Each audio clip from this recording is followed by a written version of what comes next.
Good morning students, सभी को सुप्रभात। फिर महाराजा अग्रसेन ऑनलाइन क्लासेस में आपका स्वागत है।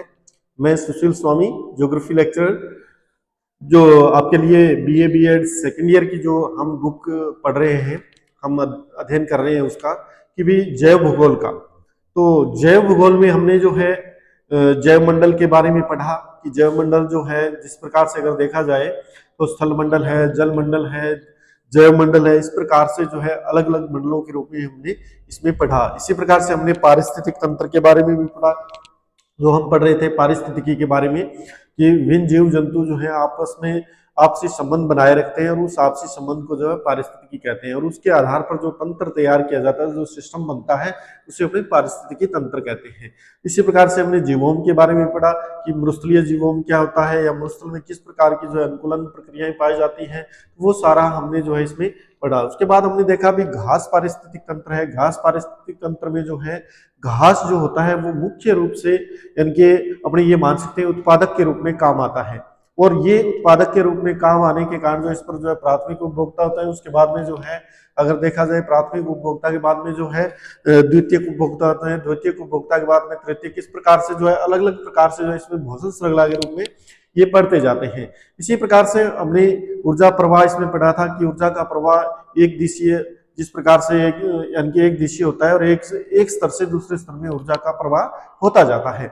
इसी प्रकार से हमने घास पारिस्थितिक तंत्र के बारे में, घास में जो यानी कि अगर देखा जाए तो घास के अंदर जो जिस प्रकार से आखेटक श्रृंखला भी पाई जाती है, इसी प्रकार से मांसाहारी जीव भी पाए जाते हैं और सर्वाहारी जीव भी पाए जाते हैं, जो एक स्तर से दूसरे स्तर तक जो है बढ़ते जाते हैं। इसी प्रकार से उसके बाद में हमने देखा था भी मृस्थलीय पारिस्थितिक तंत्र जो होता है, मृस्थलीय पारिस्थितिक तंत्र। मृस्थलीय पारिस्थितिक तंत्र में हमने जो है मृस्थलीय पारिस्थितिक तंत्र, मरुस्थलीय पारिस्थितिक तंत्र जो होता है, मरुस्थलीय पारिस्थितिक तंत्र,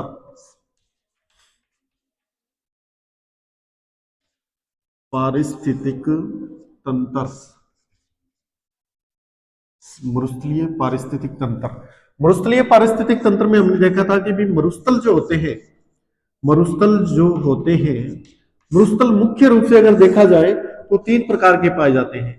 एक तो उच्च अक्षांशीय जिसे ध्रुवीय मरुस्थल कहते हैं, उच्च अक्षांशीय। दूसरे मध्य अक्षांशीय मरुस्थल, मध्य अक्षांशीय मरुस्थल। तीसरे निम्न अक्षांशीय मरुस्थल, निम्न अक्षांशीय मरुस्थल, निम्न अक्षांशीय मरुस्थल। तो हमने देखा था कि भी मरुस्थल जो उच्च अक्षांशीय मरुस्थल होते हैं उसे अपने ध्रुवीय मरुस्थल कहते हैं। ध्रुवीय मरुस्थल उसे कहा जाता है। कहने का मतलब ध्रुवीय क्षेत्रों में जो मरुस्थल पाए जाते हैं, जिस प्रकार से ग्रीनलैंड है, अंटार्कटिका है, तो ये जो मरुस्थल है ये ध्रुवीय मरुस्थल कहलाते हैं। इसी प्रकार से मध्य अक्षांशीय मरुस्थल जो होते हैं, जिसे अपने यानी कि पर्वतीय क्षेत्रों में जो मरुस्थल पाए जाते हैं या पर्वतीय क्षेत्रों के बीच में जो मरुस्थल पाए जाते हैं, उसे अपने ये कह सकते हैं कि मध्य अक्षांशीय मरुस्थल।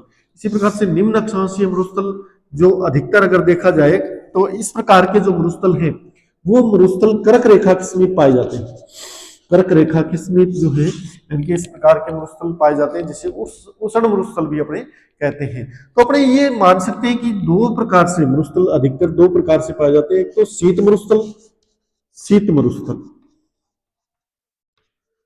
और एक होता है उष्ण व शुष्क मरुस्थल, जिसे कह सकते हैं उष्ण व शुष्क मरुस्थल। दो प्रकार के मरुस्थल, शीत मरुस्थल जिस प्रकार से तिब्बत का मरुस्थल है जहां पर बर्फ ही बर्फ पाई जाती है, या लद्दाख का मरुस्थल है, लद्दाख का मरुस्थल है, तो ये सारे जो है शीत मरुस्थल होते हैं। शीत मरुस्थलों में कहने का मतलब बर्फ अधिक पाई जाती है, टेम्परेचर बहुत ही कम पाया जाता है, दिन का टेम्परेचर भी यहाँ पर बहुत कम होता है और रात्रि का टेम्परेचर भी बहुत कम होता है। सॉरी, कहने का मतलब यहाँ पर टेम्परेचर जो है दिन में भी जो है अपने ये कह सकते हैं दृश्यता समाप्त रहती है या कोहरा छाया रहता है, दृश्यता समाप्त रहती है, कोहरा छाया रहता है। उसके बाद में हमने पढ़ा था भाई उष्ण व शुष्क मरुस्थल जो होते हैं, उष्ण व शुष्क मरुस्थल ऐसे मरुस्थल जहां टेम्परेचर जो होता है सर्वाधिक होता है, कहने मतलब 41 डिग्री से 50 डिग्री सेंटीग्रेड टेम्परेचर होता है और कई कई बार तो 71 डिग्री सेंटीग्रेड टेम्परेचर भी चला जाता है। इसी प्रकार से यहाँ पर जो अपने ये कहते हैं कि बालू रेत की अधिकता होती है, बालू रेत की अधिकता, बालू रेत की अधिकता, आंधियां अधिक चलती है, आंधियां अधिक चलती हैं या बालू रेत की अधिकता होती है।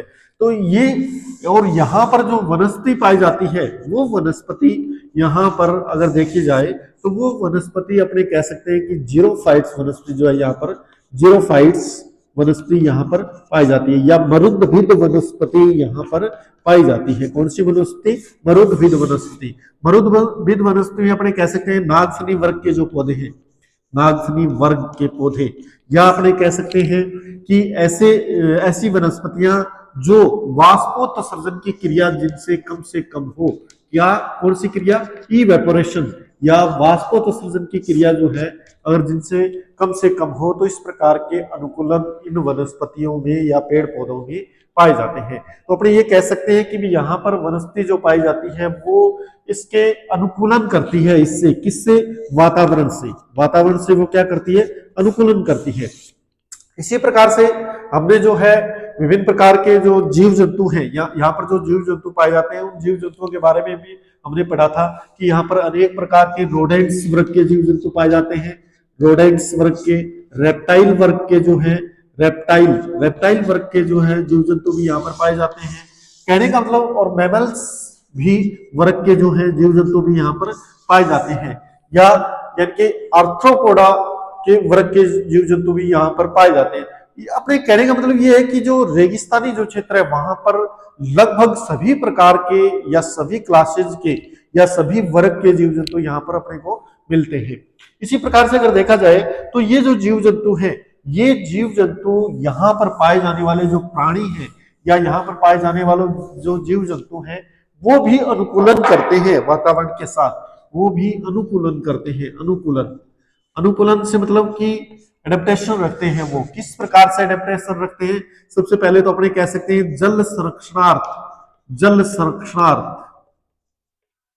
जल का इनमें संरक्षण होता रहता है। किस प्रकार से? अनेक ऐसी चीजें हैं जिनके कारण ये जल को संरक्षित करते हैं। जिस प्रकार से अपने कह सकते हैं कि भी ये जो है अभेद्य त्वचा इनकी पाई जाती है। अभेद्य त्वचा से मतलब कि इनकी जो त्वचा है उसके कारण जो है सबसे कम जो है जल की हानि होती है। या दूसरा अपने ये कह सकते हैं इनकी त्वचा जो होती है वो आर्द्रता ग्राही होती है। जिस प्रकार से उदाहरण स्वरूप अपने कह सकते हैं जो छिपकली है मोलोस हॉरिडस, वो जो है इनके जो वातावरण की जो भी आर्द्रता है उस आर्द्रता को वो ग्रहण कर लेती है। इसी प्रकार से इनकी जो है बिलीय प्रकृति होती है। ये जीव जंतु जो है बिल बनाकर रहते हैं, बिलीय प्रकृति होती है, और इनके बिल में रहने के कारण जो है ये जीव जंतु जो है अधिकतर जो है बिल में निष्क्रिय अवस्था में भी पड़े रहते हैं, या बिल को अपने जो है बिल का जो छेद है या बिल का जो प्रवेश द्वार है उस प्रवेश द्वार को भी ये बंद करके जो है अपनी आर्द्रता को, उस क्षेत्र की आर्द्रता को बनाए रखते हैं। इसी प्रकार से कुछ जंतु जो होते हैं वो रात्रिचर स्वभाव के होते हैं। रात्रिचर स्वभाव कहने का मतलब वो रात्रि के समय जो भोजन की तलाश में निकलते हैं, और दिन में जो है सूर्य का प्रकाश तेज होता है तो वो जो है उस समय अपनी ऊर्जा उनको नष्ट न हो इसके लिए वो रात्रि के समय जो है निकलते हैं। इसी प्रकार से इनमें जो है अपने ये माने कि छायादार स्थानों में रहने की प्रवृत्ति होती है। अधिकतर छायादार स्थानों में ये दिन के समय छायादार स्थानों में रहते हैं। कहने मतलब जहां इनको छाया मिलती है उसी स्थान पर, जिससे कि कम से कम जो है इनके शरीर से जल की हानि हो। इसी प्रकार से इनमें एस्टिवेशन की प्रक्रिया पाई जाती है। एस्टिवेशन से मतलब कि भी ये जो है सुप्तावस्था में या निष्क्रिय अवस्था में ये जीव जंतु, कुछ जीव जंतु ऐसे भी होते हैं जो निष्क्रिय अवस्था में पड़े रहते हैं। तो इस प्रकार से इनमें जो है अगर देखा जाए तो अनेक ऐसे जो अनुकूलन है वो पाए जाते हैं। इसी प्रकार से इनमें जो है श्वेत ग्रंथियों का अभाव पाया जाता है। श्वेत ग्रंथियां जिसे अपने पसीना ग्रंथि कहते हैं, हर मैमल्स वर्ग में जो है इस प्रकार की ग्रंथियां पाई जाती है। तो इन ग्रंथियों में जो है इनका अभाव पाया जाता है या बहुत ही कम पाई जाती है। जिस प्रकार से अपने कह सकते हैं कि ऊंट है, ऊंट में जो बहुत ही कम श्वेत ग्रंथियां पाई जाती हैं, जिसके कारण जो है इसकी ऊर्जा जो है यानी कि इसके जो जल है उसकी हानि बहुत ही कम होती है। इसी प्रकार से अगर अपने देखें कि भी अनेक ऐसी संरचनाएं जो है इनमें पाई जाती है, जिस प्रकार से ऊर्जा को संग्रहित करने के लिए जो है इनमें अलग अलग जो है, जिस प्रकार से अलग अलग जो है इनमें संरचनाएं पाई जाती है, आंतरिक संरचनाएं पाई जाती है, जिसके कारण जो है ये जल की हानि को रोकते हैं। इसी प्रकार से अगर इनमें जल प्राप्तार्थ अगर अपने देखें, यानी कि दूसरा अगर देखा जाए तो ये जल प्राप्ति के लिए बहुत से क्रिया करते हैं। जल प्राप्ति, जल प्राप्ति, जल प्राप्ति के लिए, जल प्राप्ति के लिए क्या करते हैं?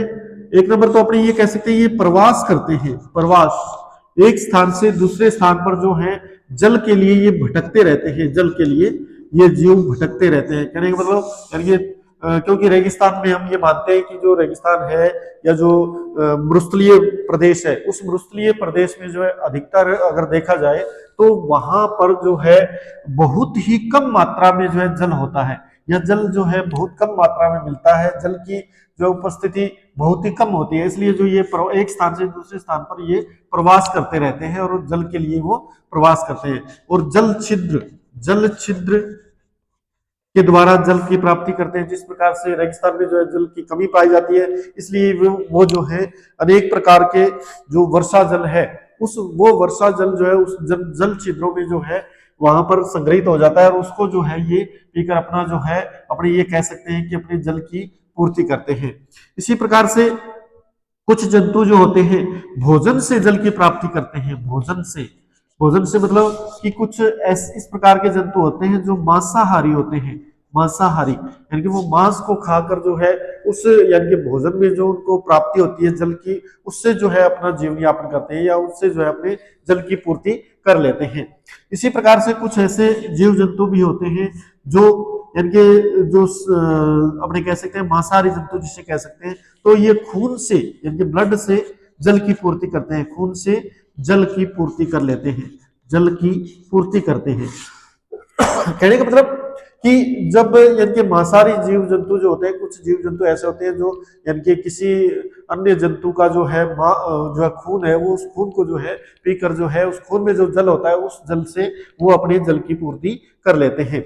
इसी प्रकार से अन्य जीव जंतु जो जिस प्रकार से अपने कह सकते हैं कि भी विभिन्न क्षेत्र जो होते हैं, जिस प्रकार से अगर देखा जाए ऊंट है, तो ऊंट के अंदर जो है अपने देखा जाए तो ऊंट में अनेक ऐसी जो है कुपिकाएं होती हैं, जो जिस प्रकार से अपने कह सकते हैं कि ऊंट जो है एक समय में जो है लगभग 40 लीटर जो है जल जो है वो संग्रहित रखता है। 40 लीटर जल को जो है वो संग्रहित रख सकता है। तो अनेक ऐसी कुपिकाएं या जल कोशिकाएं जिसे अपने कह सकते हैं, जल कोशिकाएं होती हैं ऊंट के अंदर, जल कोशिकाएं। और जल कोशिकाएं वो उनको जो है भर लेते हैं। इस प्रकार से उनमें जो है जल कोशिकाएं पाई जाती हैं, कुपिकाएं जिसे अपने कह सकते हैं, कुपिकाएं पाई जाती हैं। और ये कुपिकाएं, इन पर जो है कपाट होते हैं, इस प्रकार से अवरोधनियां लगी होती हैं, अवरोधनियां। जब ये जल से पूरी भर जाती हैं, जब ये कुपिकाएं जल से पूरी भर जाती हैं, तो ये जो है अवरोधनियां जो होती है, यहाँ पर जो कपाट होते हैं ये बंद हो जाते हैं। और जब इनको जल की प्राप्ति होती है, जल की आवश्यकता होती है, तो ये जल की आवश्यकता के लिए धीरे धीरे ये जो अवरोधनियां है वो ओपन हो जाती है और इनसे जो है वो अपना जो है जल की पूर्ति कर लेते हैं। तो इस प्रकार से जो है अपने ये कह सकते हैं कि भी ये जो जल कोशिकाएं हैं उनसे जो है जल की प्राप्ति करते हैं। इसी प्रकार से अगर देखे जाए तो ये जीव जंतु जो होते हैं, जीव जंतु जो होते हैं उष्मा को सहन करने वाले होते हैं। उष्मा की सहनशीलता, उष्मा की सहनशीलता इनमें पाई जाती है। कहने का मतलब अपने ये कह सकते हैं कि इनमें जो जीव जंतु होते हैं वो जीव जंतु उष्मा की प्रतिरोध वाले होते हैं, या अपने कह सकते हैं कि उष्मा की प्रतिरोध इनसे हो सकता है। जिस प्रकार से अपने कह सकते हैं कि भी ऊंट है, तो ऊंट जो है यानी अत्यधिक टेम्परेचर में जो है वो रह सकता है। जिस प्रकार से अपने ये माने कि लगभग वो 50 डिग्री सेंटीग्रेड टेम्परेचर तक भी जो है रह सकता है। कई बार तो ये 71 डिग्री सेंटीग्रेड टेम्परेचर में भी अपना सर्वाइव या अनुकूलन कर सकता है। तो कहने का मतलब कि इस प्रकार के जो जीव जंतु होते हैं वो जीव जंतु जो है उस वातावरण के साथ जो अनुकूलन बना लेते हैं और उष्मा की सहनशीलता उनमें आ जाती है। इसी प्रकार से कुछ ऐसे जंतु भी होते हैं जो उत्सर्जन के रूप में, उत्सर्जन जब उनका होता है, उत्सर्जन की क्रिया होती है, तो वो क्या करते हैं, यूरिक एसिड उत्सर्जित करते हैं। यूरिक एसिड, जो अपने कह सकते हैं कि गाढ़ा, कह सकते हैं कि जब यानी कि यूरिक एसिड, जिस प्रकार से अनेक प्रकार के पक्षी हैं या रेप्टाइल्स वर्ग के जंतु हैं, तो ये उत्सर्जन करते हैं, तो वो अपना उत्सर्जन जो है यूरिक एसिड के रूप में करते हैं। यूरिक एसिड में करने के कारण जो है इनमें ये मान सकते हैं कि जो जल, जो उत्सर्जन में जो जल होता है या मलमूत्र में जो जल होता है, उस जल को भी ये सोख लेते हैं और सोखने के बाद में जो है उत्सर्जित किया जाता है, जो यूरिक एसिड के रूप में होता है। जिस प्रकार से अनेक पक्षी हैं, तो पक्षी जो होते हैं वो अपना जो उत्सर्जित प्रक्रिया है वो यूरिक एसिड के रूप में करते हैं। तो उत्सर्जन में जो भी ये अपने कह सकते हैं कि अनुकूलन पाया जाता है इनमें। इसी प्रकार से अनेक ऐसे जंतु जिस प्रकार से उष्मा का प्रतिरोध पाया जाता है, जिस प्रकार से अपने कह सकते हैं कि भी अनेक ऐसे जंतु हैं जिस प्रकार से यूरोमेस्टिक्स है। यूरोमेस्टिक्स क्या करता है कि उष्मा के प्रति प्रतिरोध रखता है, उष्मा के प्रति ये प्रतिरोध रखता है, या इस पर जो है उष्मा का प्रभाव बहुत ही कम पड़ता है। तो ये जो जीव जंतु है ये अनेक प्रकार से जो है अपना अनुकूलन दर्शाते हैं। इसी प्रकार से कुछ ऐसे जंतु होते हैं जो जिस प्रकार से अपने ये कह सकते हैं कि जंतुओं में विशिष्ट अनुकूलन भी इनमें पाया जाता है। जिस प्रकार से अपने कह सकते हैं कि ऐसे जंतु जो होते हैं वो बालू रेत से, या इनके उनकी ऊंचाई जो होती है, पैरों की जो ऊंचाई होती है वो अधिक होती है, जिससे कि बालू रेत इनके संपर्क में न आए और जो है इनकी बॉडी जो है उस टेम्परेचर के संपर्क में न आए, जिसके कारण जो है इनमें जो है हानिकारक तत्व न बढ़े या इनसे जो है नुकसान ना हो। इसी प्रकार से अपने कह सकते हैं कि भी इनकी जो चलने की प्रक्रिया है, जिस प्रकार से ऊंट की जो है, अगर ऊंट के जो पैर हैं अत्यधिक जो है चौड़े होते हैं या गद्दियां लगी हुई होती हैं, पैरों में गद्दियां होती हैं, क्यों होती हैं? क्योंकि इनके अगर इनका जो पैर है वो अगर नुकीले होते तो वो बालू रेत में धंस जाते, और बालू रेत पर चलने के लिए जो है इनमें अपने देखते हैं कि पैरों में गद्दियां पाई जाती हैं, या पैर जो है गद्दियों के रूप में इस प्रकार से जो है सर्वाइव होते हैं, अनुकूलित होते हैं। तो इस प्रकार से इनमें जो है जीवों में अनुकूलन की प्रक्रिया पाई जाती है।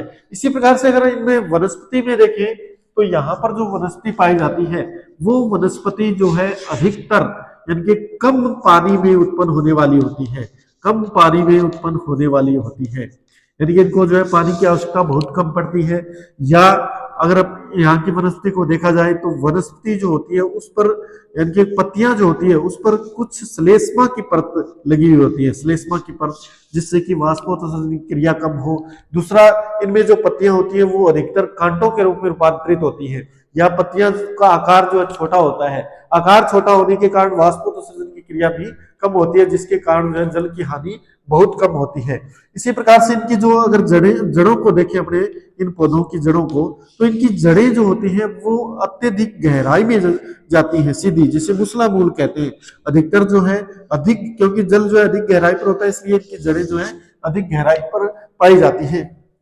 इसी प्रकार से इसमें जो नागफनी वर्ग के जो पौधे पाए जाते हैं, या पर ये कह सकते हैं कि जो नागफनी वर्ग के जो पौधे होते हैं उन पौधों की जो पत्तियां होती हैं वो पत्तियां जो है कांटों में रूपांतरित होती हैं, और कांटों में रूपांतरित होने के कारण इनकी जो पत्तियां कांटों में रूपांतरित होने के कारण जो है यहाँ पर वाष्पोत्सर्जन क्रिया भी बहुत कम होती है। कुछ ऐसे यानी कि वनस्पति भी होती है जो उस वातावरण के प्रति अनुकूलित रहती है, कहने का मतलब दिन के समय जो है निष्क्रिय अवस्था में रहती है और रात्रि के समय जो है वो सक्रिय रूप से कार्य करती है। तो इस प्रकार की वनस्पति भी जो है इन क्षेत्रों में पाई जाती है।